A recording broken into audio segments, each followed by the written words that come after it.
મિત્રો, તમને એક રહસ્યમય વાર્તા જણાવવા જઈ રહ્યો છું. શિવમ નવી નોકરી માટે એક જૂના શહેરમાં શિફ્ટ થયો. તેને સસ્તું ઘર મળ્યું, પણ એ ઘરમાં એક અજીબ વાત હતી.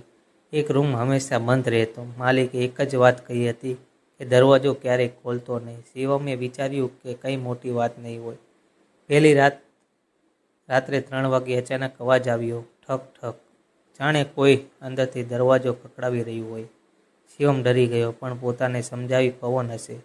બીજી રાત્રે ફરી એ જ અવાજ, પણ આ વખતે સાથે એક અવાજ પણ, મને બહાર કાઢો. શિવમનું શરીર કાંપવા લાગ્યું.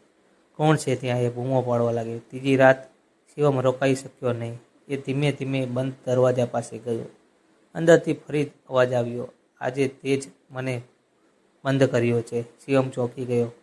મેં હિંમત કરીને એણે દરવાજો ખોલી નાખ્યો. દરવાજો ખુલતા જ અંદર અંધારું, ધૂળ અને એક મોટો અરીસો, અને અરીસામાં શિવમ પોતે જ જોઈ રહ્યો હતો, પણ એનો રિફ્લેક્શન હસતો હતો જ્યારે શિવમ ડરેલો હતો. અરીસામાંનો શિવમ ધીમેથી બોલ્યો, આખરે તું આવી ગયો. અને અચાનક શિવમને યાદ આવ્યું, આ ઘર એનું જૂનું ઘર હતું, અને વર્ષો પહેલાં એણે જ પોતાની અંદરનો અંધકારો આ રૂમમાં બંધ કરી દીધો હતો. અરીસામાંનો શિવમ બહાર આવી ગયો, અને સાચો શિવમ અંદર ફસાઈ ગયો. હવે દર રાત્રે કોઈ નવો માણસ એ ઘર પાળેલી છે, અને બંધ દરવાજા પાછળથી અવાજ આવે છે, મને બહાર કાઢો. મિત્રો, ક્યારેક આપણે જેનાથી ભાગીએ છીએ એ જ આપણું સ્વરૂપ સાચું હોય છે. મિત્રો, વાર્તા સાંભળીને મજા આવી હોય તો ચેનલને સબસ્ક્રાઈબ કરજો દોસ્તો. ધન્યવાદ.